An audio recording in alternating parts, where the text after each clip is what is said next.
गोपिका जीवनस्मरणं गोविंदा गोविंदा सद्गुरुनाथ महाराज की जय। कलये सुंदराकारं सदैक प्रियदर्शनम् अज्ञाननाशकं देवं सद्गुरुं मुरलीधरं मुरलीमण्डितकालकमलं मुनिजनमोगनं व्यत्यस्तपादं वनमालाधारिणं प्रेमभक्तमण्डलनित्यकीर्तितं श्रीप्रेमिकवरद आश्रयेगं। இப்போ நான் பார்க்க போவது துர்வ சரித்திரம். ஸ்வயம்பு மனு சதரூபா ஓத்ய புத்திரன் உத்தானபாதன்.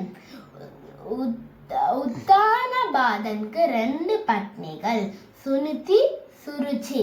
உத்தானபாதனுக்கும் சுனிதிக்கும் புத்திரன் துர்வன். உத்தானபாதனுக்கும் சுருச்சிக்கும் புத்திரன் உத்தமன். உத்தானபாதன் சுருச்சி மேலதான் அன்பு காட்டினான். ஆனா சுனிதி மேல அன்பே காட்டுற. சுனிதிக்கு உத்தானபாதனுக்கு சுனிதியை பிடிக்கவே பிடிக்காது. அப்போ ஒரு சமயம் உத்தானபாதன் சுருச்சி உத்தமன் பேசினிருந்தான். அப்போ உத்தானபாதன் மதியில சுருச்சி உத்தமன் உட்கார்ந்துருந்தான். அப்போ துர்வன் ஓடி வந்தான். அப்போ துர்வன் நினைச்சா எனக்கு அப்பா மடியில உட்காரணும்னு நினைச்சான். அப்போ துர்வன் அப்பா மடியில உட்கார போகும்போது சொன்னா சுருச்சி, உனக்கு தகுதியில உட்கார அப்படின்னு சொல்லிட்டு தள்ளி விட்டான். உனக்கு தகுதியில உட்கார, நீ என் வயிற்றுல பிறந்து அப்பதான் உன் அப்பா மடியில உட்கார முடியும் அப்படின்னு சொன்னா சுருச்சி. நீ நாராயணனை நோக்கி தபஸ் பண்ணி அடுத்த ஜென்மத்துல என் வயிற்றுல பிறத்து அப்பா மடியில உட்காரணும் அப்படின்னு தபஸ் பண்ணி வரத்தை வாங்கின் வா அப்படின்னு சுருச்சி சொன்னான். துருவன் 5 வயசு குழந்தை அழுந்துதே போனான் அவன் சுனிதி கிட்ட. அப்போ சுனிதி சொன்னான், அவ தித்தினா சரி, ஆனா அவ தித்தின வார்த்தையில ஒரு நல்வார்த்தை இருந்துச்சுல, நாராயணன் நோக்கி தபஸ் பண்ண மதுவனத்துக்கு. 5 வயசு சின்ன குழந்தை துருவனுக்கு என்ன தெரியும்? மதுவனத்தை நோக்கி பயணம் ஆரம்பிச்சுட்டான். அப்போ மகாவிஷ்ணுவை தேடி தபஸ் பண்ண போனா நாரதர் கண்டிப்பா வருவார். நம்ம எல்லா சரித்திரத்திலும் பார்க்கறோம்ல. அப்போ நாரதர் சொன்னா, என்னடா இங்க மடுவளத்துல பண்ணிருக்க அப்படின்னு நாரதர் கேட்டா. அப்ப துருவன் சொன்னா, என் நடந்ததெல்லாம் எல்லாம் சொன்னான்.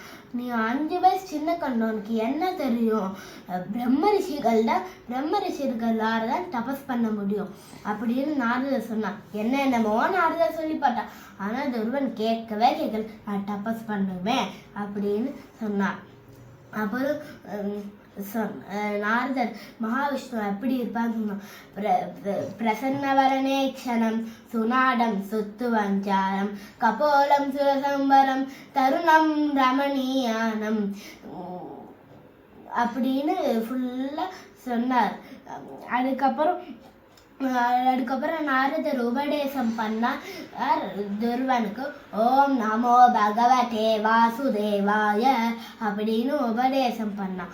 அதுக்கப்புறம் துர்வன் திருப்பியும் பயணம் ஆரம்பிச்சுட்டான். அதுக்கப்புறம் துர்வன் மதுவனத்துக்கு வனுபதனுக்கு போய் ரீச் ஆயிட்டான். அதுக்கப்புறம் துர்வன் ஒரு மாசம் வெறும் இலைய மட்டும் சாப்பிட்டுருந்தான். 2வது மாசம் ஃபுல்லா ஜலம் மட்டும் எடுத்திருந்தான். 3வது மாசம் ஃபுல்லா பழம் அதெல்லாம் எடுத்திருந்தான். 4வது மாசம் ஃபுல்லா காற்றுல மட்டும் சுவாசம் பண்ணியிருந்தான். 5வது மாசம் ஒட்ட கால் இருந்தான்.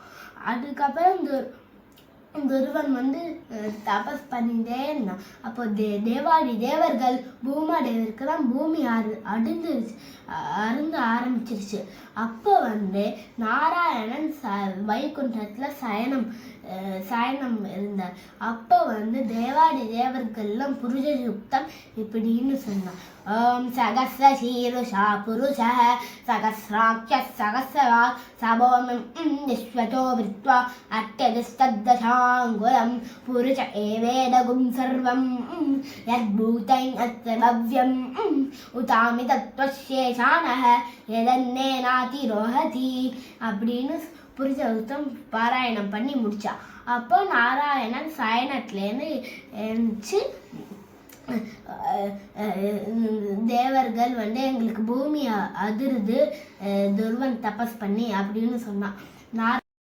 அதுக்கப்புறம் நாராயணன் நின்ற கோலத்துல காட்சி தந்து துருவன் ஃபேஸ் பாதம் வரைக்கும் பார்த்துருந்தா. அப்படி என்ன வரம் வேணும்னு கேட்டான்.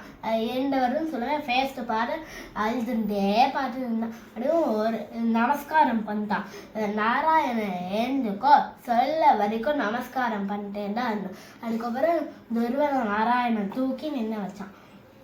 அப்போ நானே உனக்கு வரம் தரேன் அப்படின்னு சொல்லிட்டு நீ 36,000 வருஷம் நீ ராஜாக மாறுவ, அதுக்கப்புறம் நீ துருவ நட்சத்திரமா ஃபுல்லா இருப்ப அப்படின்னு வரம் சொல்லிட்டான்.